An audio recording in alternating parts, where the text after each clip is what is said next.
Siguro, isa pang executive decision na hindi nagmamadali. Isa pang executive decision na hindi nagmamadali. Nagmadali kasi yung kahapon. More or less, kung mag-operate siya at totoo yung sinasabi niya. Sir, meron bang Pinoy na pinangalanan na dapat sa iyo? Dapat siya? Chinese lang, yung dating pinapangalanan. More or less, kung ano yung sinabi niya doon sa hearing, di ba? May mga nawalang Pilipino na involved, di ba? O sabi niya, walang Pilipino involved doon sa hearing, di ba? Hindi sa executive session, ha? That's my way of answering your question, ha? Doon sa executive, sa open hearing.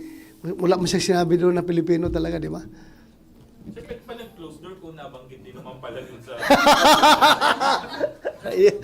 Yan nga. Pero